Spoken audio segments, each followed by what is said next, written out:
Baik, selamat pagi semuanya.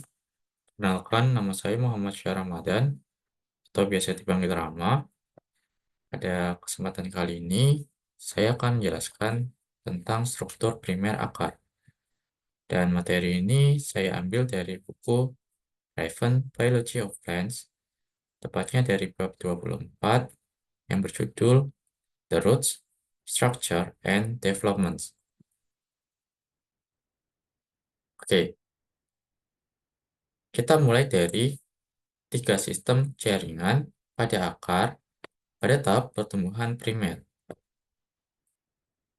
Jadi, eh, pertumbuhan primer adalah pertumbuhan yang terjadi pertama kali dan bisa terjadi sepanjang hidup tumbuhan.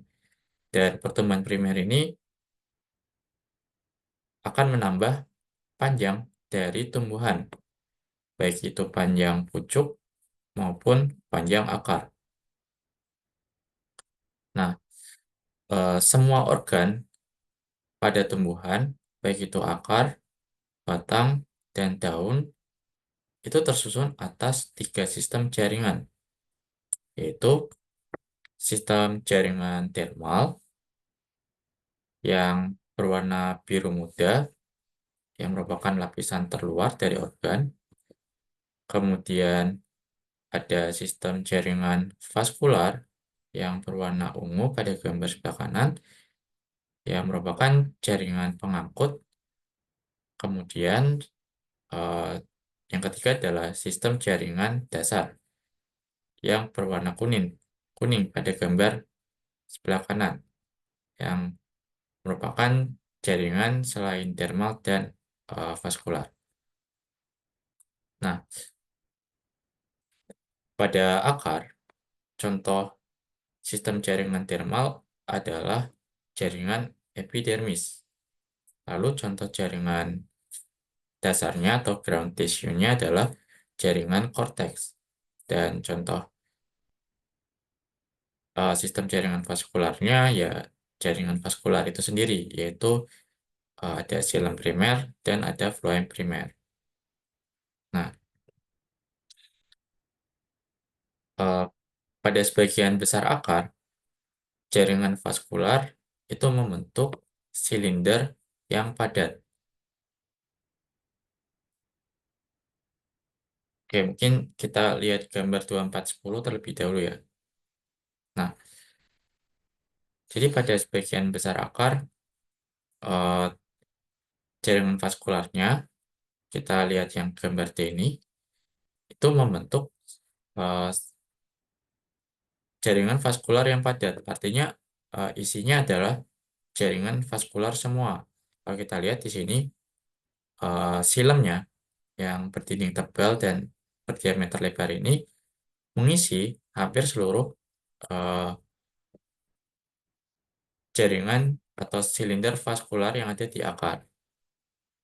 Nah, pola jaringan vaskular seperti ini umum ditemukan pada tumbuhan dikotil atau tumbuhan eutikotil atau dikotil sejati. Nah, kita balik ke slide sebelumnya. Nah, tapi banyak akar juga memiliki empulur atau daerah yang menyerupai empulur di bagian tengahnya. Mungkin kita lihat gambar 2411. Nah, jadi pada akar yang lain,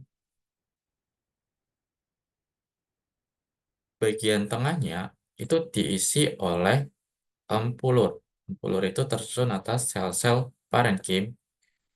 Nah, yang saya tunjuk ini merupakan empulur. Nah, ini umum ditemukan pada tumbuhan monokotil. Jadi, keberadaan empulur ini bisa digunakan untuk membedakan akar dikotil dan akar monokotil. Di akar dikotil pada umumnya tidak memiliki empulur, sedangkan pada monokotil akarnya memiliki empulur.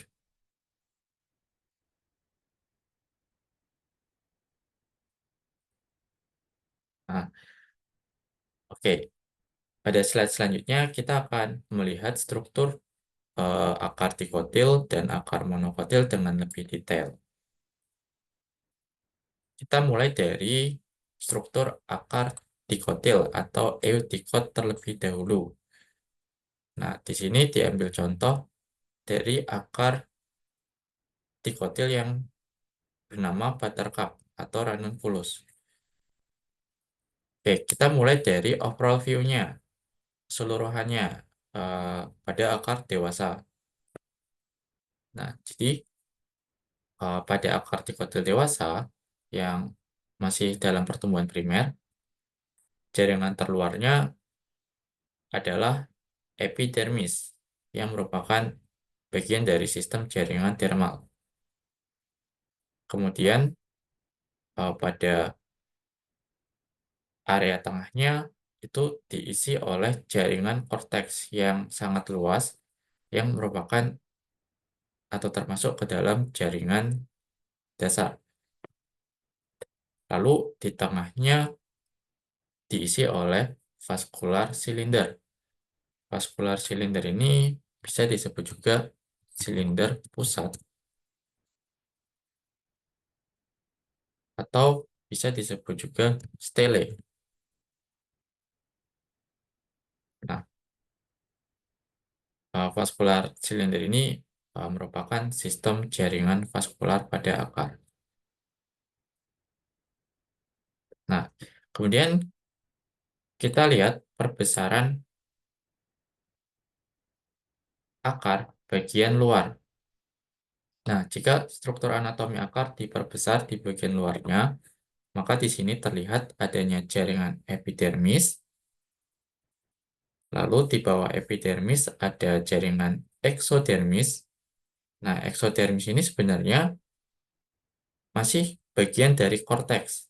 Jadi lapisan korteks terluar itu dinamakan eksodermis. Nah, di bawah eksodermis itu ada korteks. Nah, di sini terlihat bahwa korteks itu memiliki ruang antar sel yang ditunjukkan oleh tanda panah hitam. Nah, ruang antar sel ini berfungsi dalam aerasi atau rongga udara sehingga sel-sel akar bisa mendapatkan oksigen. Nah, kemudian jika kita perbesar pada bagian silinder pusatnya, maka gambarnya akan seperti ini. Di sini ada dua gambar, di mana gambar C adalah akar yang belum dewasa dan gambar D adalah akar dikotil yang sudah dewasa. Nah, mungkin kita lihat akar dikotil yang belum dewasa. Kita mulai dari paling tengah. Jadi, eh, daerah paling tengah ini diisi oleh eh, metasilem yang belum dewasa. Metasilem itu artinya silem yang muncul belakangan. Meta itu artinya setelah. Jadi, metasilem adalah silem yang muncul belakangan. Nah, terlihat bahwa silemnya belum mengalami pematangan sehingga dinding selnya masih tipis, tidak seperti yang saya tunjuk ini. Ini adalah silem yang sudah dewasa dengan dinding yang tebal. Nah, jadi di sini sudah ada silem-silem yang sudah matang. Di sini ada metasilem yang sudah matang dan yang paling ujung adalah protosilem yang sudah matang. Nah, protosilem itu artinya silem yang muncul terlebih dahulu. Jadi, selama perkembangan, protosilem itu muncul lebih dulu dan metasilem itu muncul lebih akhir, lebih belakangan. Nah, lalu di sela-sela silem ini ada jaringan floem atau floem primer. Nah, kemudian di jaringan yang lebih luar dari floem ada jaringan perisikal yang membentuk lingkaran. Kemudian di luar versicle ada jaringan endodermis yang juga membentuk lingkaran. Nah, endodermis ini sebenarnya masih masuk bagian korteks. Jadi lapisan korteks yang terdalam itu eh, disebut endodermis. Nah, sekarang kita lihat akar yang sudah dewasa. Nah, pada akar yang sudah dewasa, jaringan tengahnya itu diisi oleh metasilem yang sudah matang. Lihat di sini, silemnya sudah berdinding tebal, lalu diameternya juga besar. Nah, pada akar dikotil, jaringan silemnya itu membentuk seperti lengan-lengan seperti ini, mirip huruf X atau tanda bintang, tergantung spesiesnya. Lengannya bisa berjumlah 3, berjumlah 4. Nah,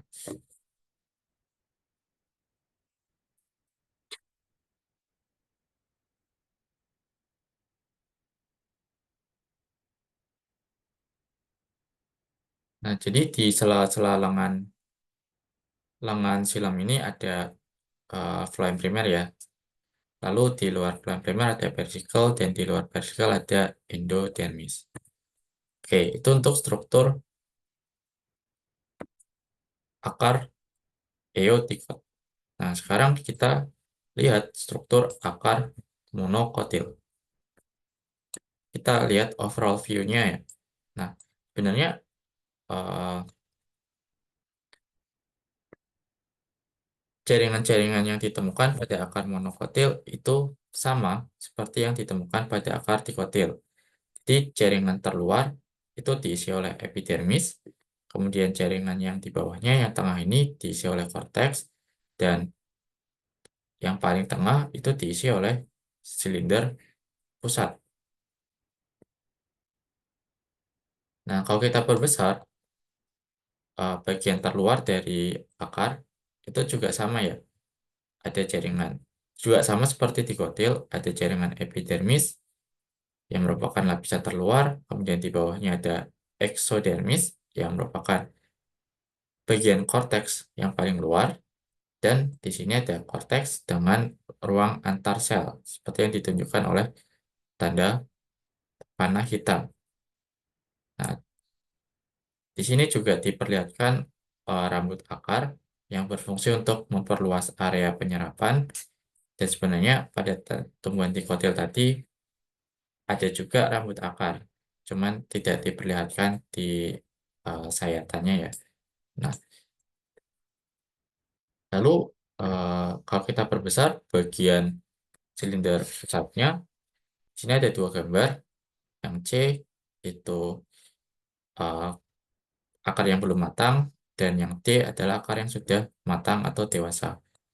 Nah, jadi eh, kita mulai dari bagian tengah. Nah, di bagian tengah ini, seperti yang tadi sudah dijelaskan, adalah jaringan ampulur. Nah, ini silinder pusatnya hanya diperlihatkan sebagian saja ya, bukan lingkaran penuh. Nah, jadi sebenarnya yang ini sudah masuk ke ampulur yang tersusun atas sel-sel parenkim. Lalu di sini ada pembuluh metasilem akhir yang belum matang. Kemudian di sini ada pembuluh metasilem yang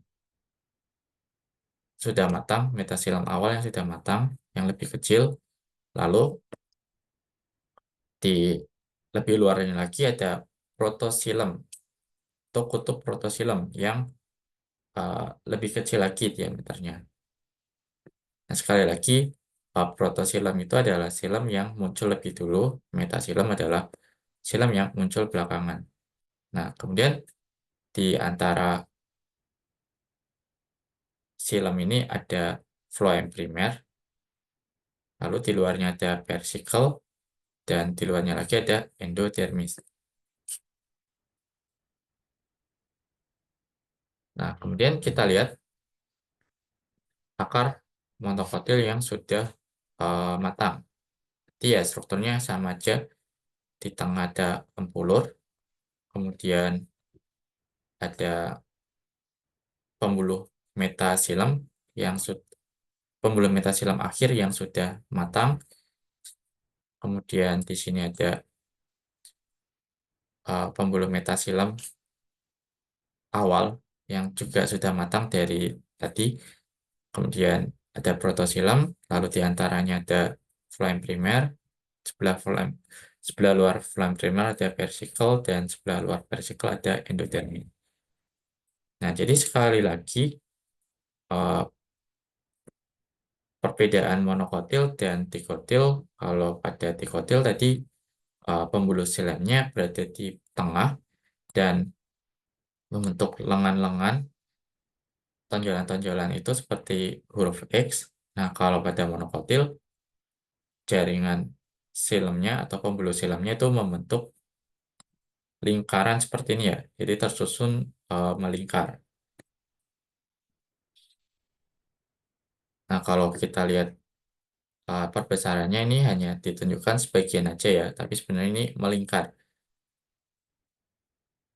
Oke. Nah, sekarang kita bahas jaringan-jaringan akar dengan lebih detail. Kita mulai dari jaringan terluar, yaitu epidermis. Nah, pada akar yang masih muda, epidermis itu berfungsi dalam menyerap air dan mineral. Jadi, ciri-ciri epidermis akar yang pertama adalah tersusun atas sel-sel memanjang yang rapat dengan dinding sel yang tipis. Kemudian, epidermis akar juga tidak memiliki kutikula atau lapisan lilin. Beda dengan epidermis batang dan epidermis daun, mereka punya kutikula yang berfungsi untuk eh, mencegah penguapan. Tapi kalau pada akar, epidermisnya tidak dilapisi oleh kutikula, dan juga epidermis akar itu hanya memberikan sedikit hambatan terhadap masuknya air dan mineral ke dalam akar. Artinya, air dan mineral ini lebih mudah menembus epidermis akar.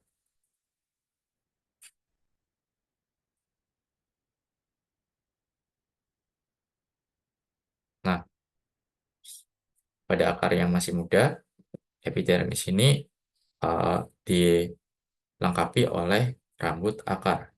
Nah, rambut akar ini merupakan perpanjangan dari sel-sel epidermis. Kalau saya gambar, sel ini epidermis.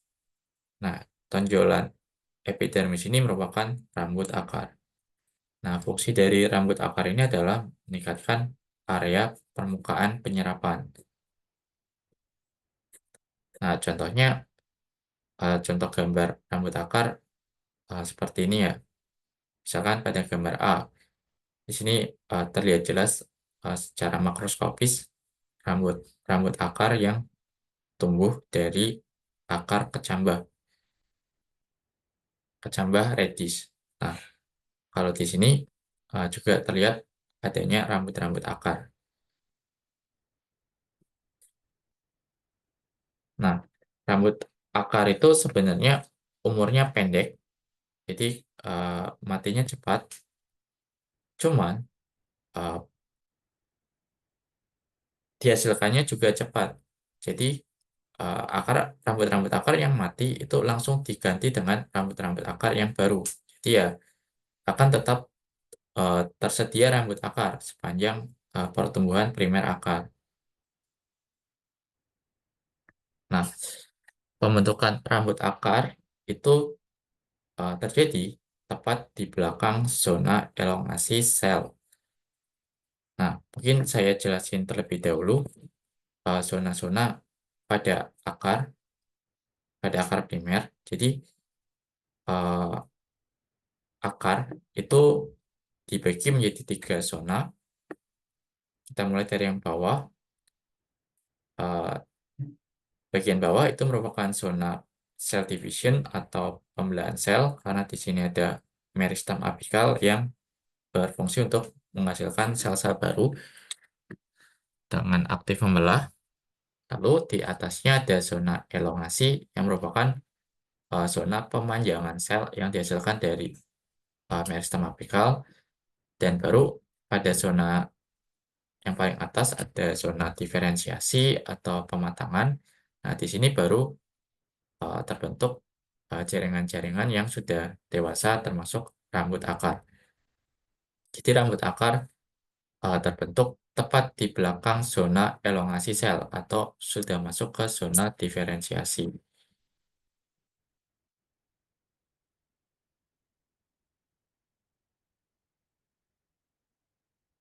Oke, nah sekarang kita melangkah ke jaringan berikutnya, yaitu korteks, di mana jaringan korteks ini merepresentasikan sistem jaringan dasar pada akar.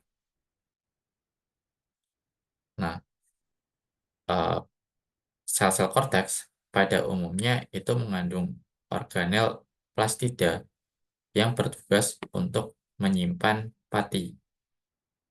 Tapi berbeda dengan plastida yang ada di daun, yang juga menyimpan pati, tapi mengandung klorofil atau namanya kloroplas. Tapi pada plastida sel korteks akar itu tidak mengandung klorofil, jadi tidak berwarna. Nah, plastida seperti ini namanya bukan kloroplas, tapi amiloplas atau leukoplas. Dinamakan amiloplas karena bertugas menyimpan amilum atau zat pati. Nah, dinamakan leukoplas karena warnanya tidak berwarna.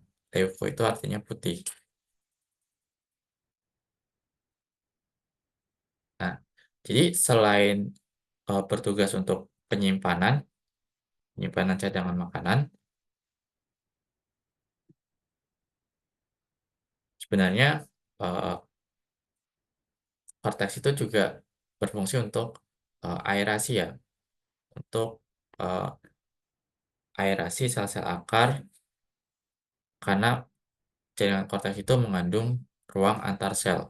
Seperti yang tadi sudah dijelaskan bahwa pada sel-sel korteks akar itu ada ruang antar sel ya untuk aerasi sehingga sel-sel bisa mengambil oksigen.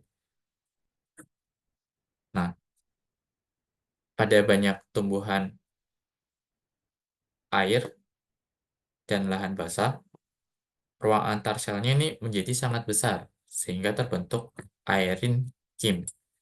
Nah, aerin kim itu istilah yang digunakan untuk jaringan parenkim dengan ruang antar sel yang besar.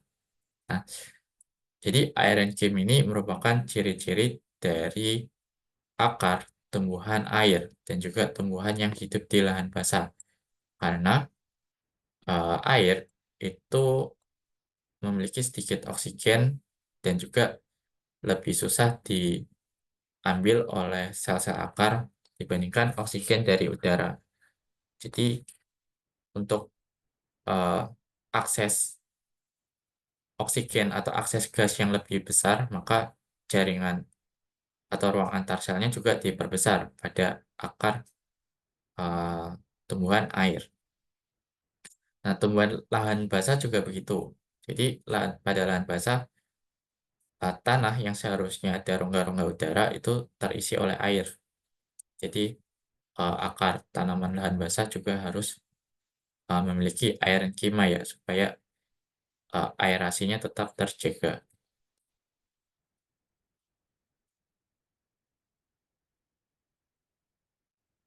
Nah, pada akar gimnospermae dan angiospermae yang mengalami pertumbuhan sekunder, pertumbuhan sekunder itu pertumbuhan setelah pertumbuhan primer dan berfungsi untuk menambah diameter. Nah, pada akar-akar yang mengalami pertumbuhan sekunder, termasuk akar dikotil, itu korteksnya biasanya digugurkan. Jadi korteksnya mengelupas. Nah, pada akar-akar seperti ini, sel-sel korteksnya tetap bersifat parenkim ya sebelum mengelupas. Jadi sel-sel korteksnya tetap berdinding tipis, dinding selnya hanya dinding sel primer, seperti itu. Nah, tetapi pada banyak tumbuhan monokotil dan eutikot yang sangat herba, yang tidak berbentuk pohon, eee, mereka tidak mengalami pertumbuhan sekunder.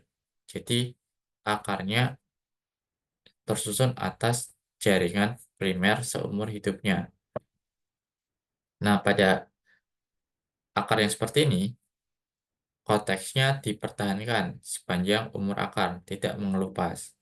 Tapi, banyak sel korteks kemudian membentuk dinding sekunder yang mengalami lignifikasi atau uh, dinding dinding sekundernya itu mengandung lignin.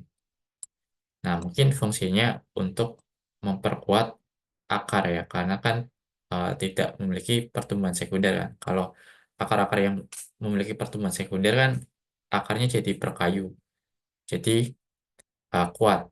Nah, kalau pada akar-akar yang tidak memiliki pertumbuhan sekunder, mungkin lignifikasi sel-sel korteks itu membantu penguatan akar. Nah, contohnya pada akar monokotil di sebelah kanan ini, di sini terlihat jelas bahwa sel-sel korteksnya itu mengalami penebalan dinding sekunder dan biasanya mengalami lignifikasi ya dinding sekundernya. Jadi lignin ini merupakan zat yang juga ditemukan di dinding sel silam dan dinding sel sklerokin yang memang sifatnya kuat gitu. Nah, kemudian kita pindah ke jaringan berikutnya, yaitu jaringan endodermis. Nah, sebenarnya jaringan endodermis ini merupakan bagian dari korteks, tapi bagian korteks yang paling dalam dan susunannya berbeda dengan jaringan korteks, di mana jaringan endodermis itu tersusun rapat dan tidak memiliki ruang antar sel. Nah, ciri khas endodermis itu adalah adanya pita Kaspari pada dinding antiklinalnya. Di terlihat di sini pita Kaspari di dinding antiklinalnya. Di dinding antiklinal itu eh, dinding yang tegak lurus terhadap permukaan akar. Nah, mungkin saya jelasin arti antiklinal dan perbedaannya dengan periklinal. Jadi antiklinal itu artinya tegak lurus dari permukaan akar. Kalau periklinal itu sejajar dengan permukaan akar. Nah, jadi kalau pita Kaspari itu posisinya di dinding antiklinal yang tegak lurus dari permukaan akar.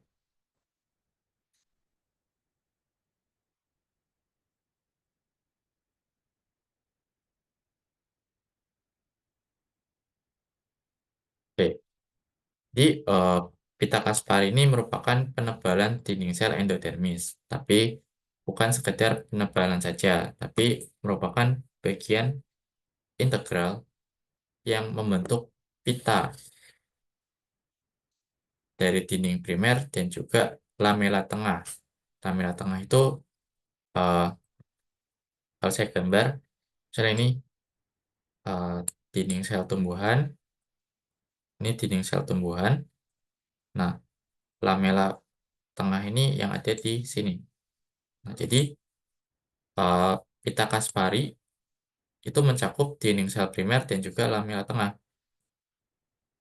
Nah, pita Kaspari ini diisi oleh zat seperti suberin dan juga kadang-kadang lignin. Nah, suberin dan lignin ini mengisi ruang-ruang pada dinding sel yang biasanya ditempati air.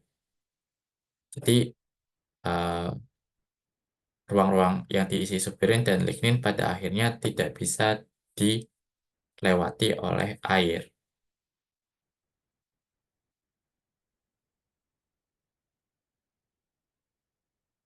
Nah, jadi eh, karena pita Kaspar ini, dinding endodermis itu tidak bisa ditembus oleh air dan ion. Kalau kita lihat di sini,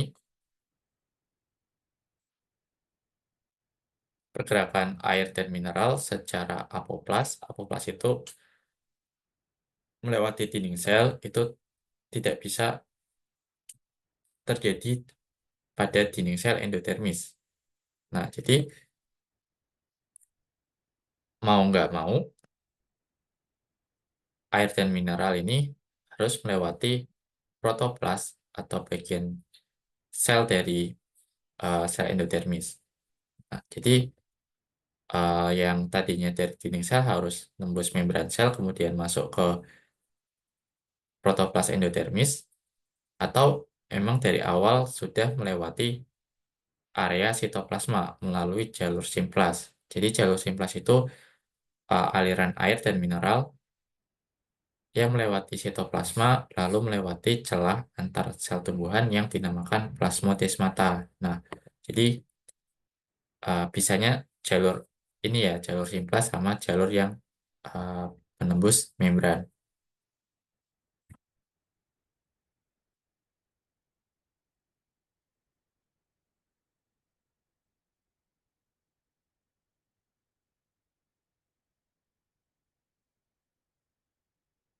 Jadi seperti yang telah disebutkan sebelumnya, akar yang mengalami pertumbuhan sekunder, korteks dan lapisan terdalamnya, yaitu endodermis, akan gugur pada tahap awal.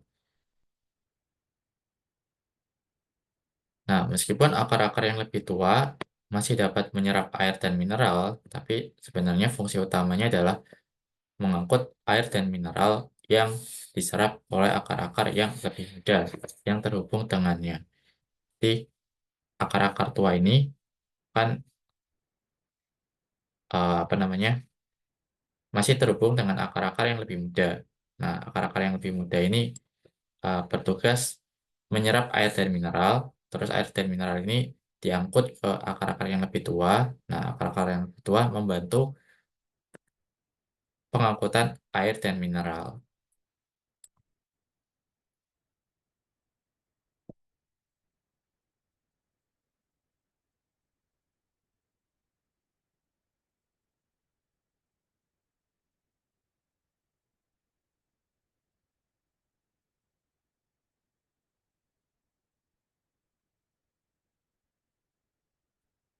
Nah, jadi eh, akar-akar itu sebenarnya bisa mengalami kematian ya jika pertumbuhannya telah berhenti. Tapi selama fase pertumbuhan yang pesat, akar-akar baru itu ya menggantikan akar-akar yang mati dengan kecepatan yang hampir sama. Jadi fungsi dari akar tetap bisa dijalankan. Nah, pada akar-akar yang lebih tua, yang korteksnya masih dipertahankan, seperti akar monokotil dan dikotil yang sangat herba, biasanya eh, sel-sel endodermisnya, pada sel-sel endodermisnya itu terbentuk lamella suberin. Jadi lamella suberin itu eh, suatu struktur yang tersusun atas lapisan suberin dan lilin secara bergantian yang mengendap di seluruh permukaan dinding endodermis. Jadi contoh ya pada gambar ini, nah awalnya uh, dinding sel endodermis kan hanya punya dinding sel primer dan juga penebalan pita Kaspari. Nah penebalan pita Kaspari ini kan hanya satu strip, tidak di seluruh dinding sel endodermis. Nah tapi pada akar yang tua, yang endodermisnya masih ada, maka ya lama-kelamaan dinding tipis dari sel endodermis ini ditumpuk atau mengakumulasi senyawa suberin. Nah, senyawa suberin ini lama-kelamaan akan memenuhi dinding sel dari endodermis. Nah, ini namanya lamela suberin. Nah, kadang-kadang setelah ditambahkan suberin, ditambahkan lagi lapisan selulosa, dan lapisan selulosanya bisa juga mengalami lignifikasi.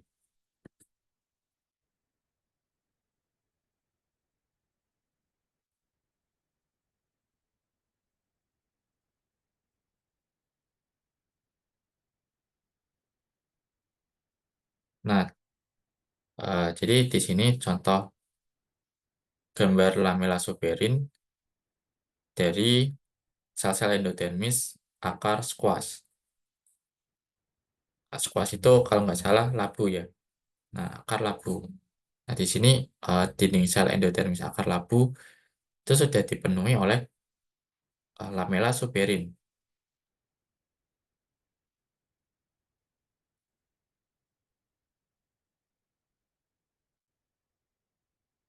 Nah, tapi walaupun pada akar yang sudah tua, yang endodermisnya masih ada, walaupun sel-sel endodermisnya itu sudah dipenuhi oleh lamela suberin, tapi ada beberapa sel yang masih berdinding tipis,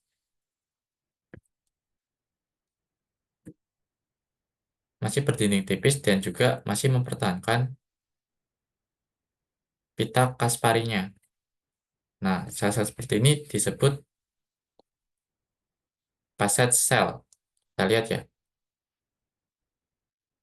Nah, jadi eh, di sini ada area-area endodermis yang sudah mengalami penebalan dinding sel di seluruh selnya, tapi masih ada sel-sel yang masih berdinding tipis dan hanya memiliki pita Kaspari.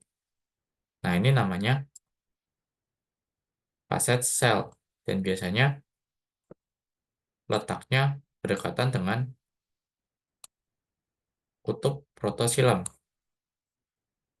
Jadi ini kutub protosilam yang berada di ujung. Nah, oke, seperti itu ya. Jadi nggak seluruh endodermis mengalami penebalan lamela suberin. Jadi masih ada endodermis yang berdinding tipis dan hanya punya pita Kaspari.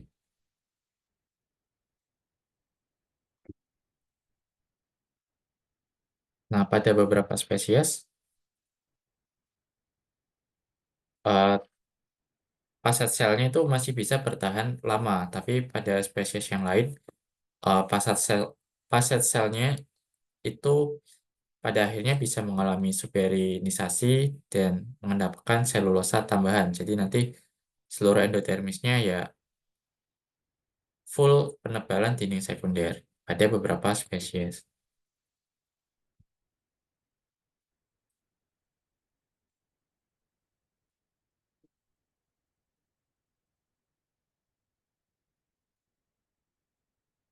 Nah, kemudian pada beberapa tanaman, sel-sel eksodermis ini juga bisa mengembangkan pita Kaspari. Jadi mirip dengan endodermis, tapi letaknya di luar. Nah, dan sel-sel eksodermis ini juga bisa terlignifikasi akibat menumpuknya lamela suberin. Jadi mirip seperti endodermis.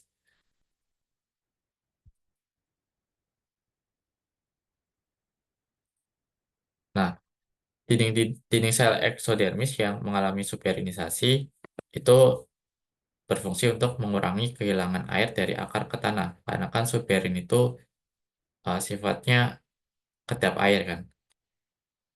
Nah, jadi selain mengurangi kehilangan air, juga bisa memberikan perlindungan terhadap serangan mikroorganisme. Jadi mikroorganisme tidak bisa melewati dinding sel eksodermis.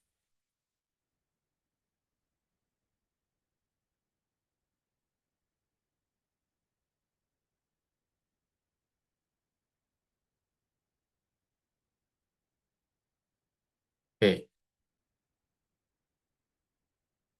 kemudian Selanjutnya adalah jaringan terdalam dari akar, yaitu silinder vaskular atau silinder pusat atau stele. Nah, jadi silinder pusat atau silinder vaskular pada akar itu terdiri dari dua jaringan utama, yaitu jaringan vaskular primer dan juga jaringan non-vaskular yang bernama perisikal. Nah, jaringan vaskular primer tadi ya ada silam primer dan floem primer.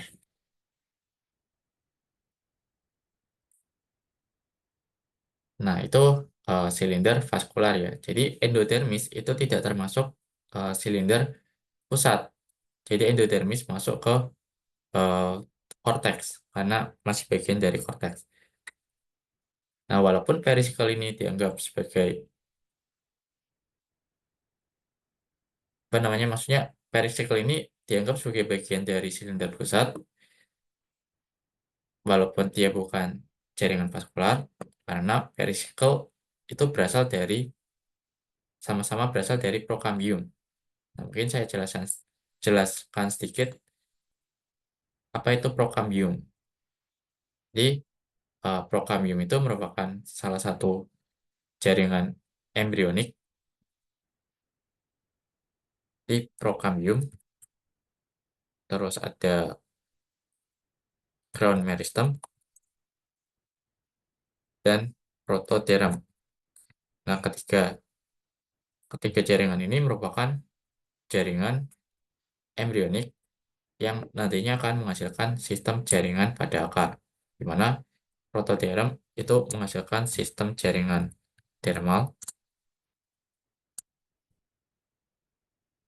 seperti epidermis. Kalau ground meristem atau meristem dasar itu sistem jaringan dasar seperti korteks, dan kalau prokambium itu akan menghasilkan sistem jaringan vaskular. Nah, karena perisikal juga berkembang dari sistem jaringan, maksudnya berkembang dari prokambium, maka perisikal dimasukkan ke dalam eh, silinder pusat.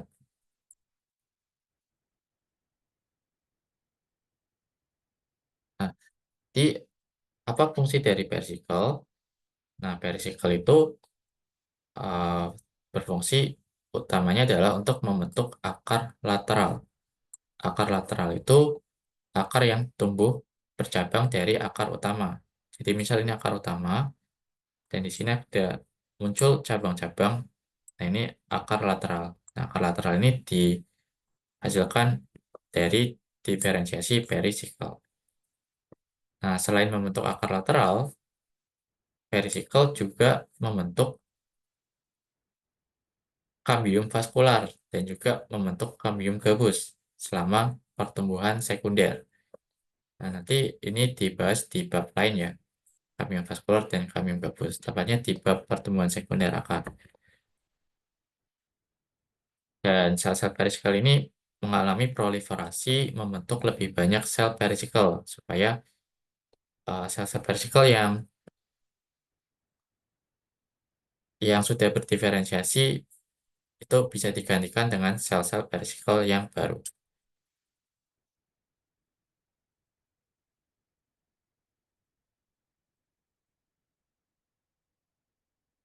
Nah, kemudian eh, seperti yang tadi sudah dijelaskan di awal bahwa pada beberapa akar, contohnya adalah akar dikotil, bagian tengah silinder vaskularnya itu ditempati oleh inti padat silang primer seperti ini, dan darinya itu menjulur tonjolan-tonjolan,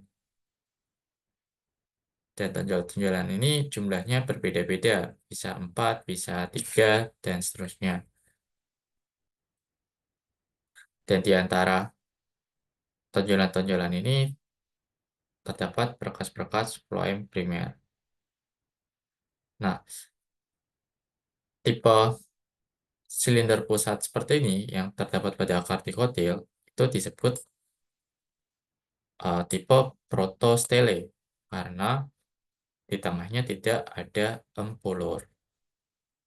Jadi protostele itu silinder jaringan vaskular yang padat.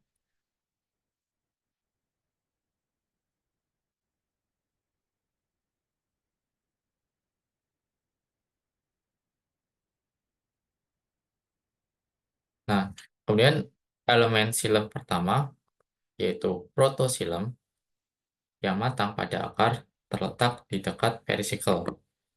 Jadi protosilem itu silem yang muncul pertama kali itu munculnya berada di dekat perisikl dan umumnya ujung-ujung tonjolan-tonjolan ini disebut kutub protosilem. Jadi tempat di mana protosilem itu berada disebut kutub protosilem. Di akar monokotil juga ada kutub protosilem. Jadi letaknya paling dekat dengan perisikl. Nah, kemudian seperti yang tadi juga sudah dijelaskan bahwa metasilem artinya silem yang muncul setelah protosilem dan biasanya menempati bagian dalam dari jaringan silam. Jadi di area kalau pada dikotil berarti di area sebelah dalam dari protosilem di sini. Kalau pada monokotil ya juga terletak lebih dalam dari protosilem. Jadi yang ini ya.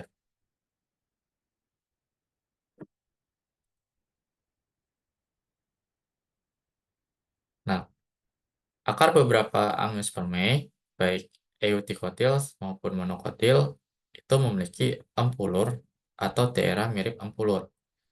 Jadi contohnya pada akar monokotil yang saya tunjuk ini merupakan empulur. Nah, pada beberapa dikotil juga ditemukan empulur atau daerah mirip empulur ya, tapi umumnya dikotil tidak memiliki empulur. Dan sebagian besar ahli botani menganggap bahwa empulur ini juga bagian dari silinder pusat karena sama-sama berasal dari prokambium. Jadi parenkim, maksudnya eh, empulur, kemudian silem primer, floem primer, dan versikel pada tumbuhan monokotil itu semuanya berasal dari prokambium. Oke, materi hari ini sudah habis. Mungkin sekian dari saya. Terima kasih.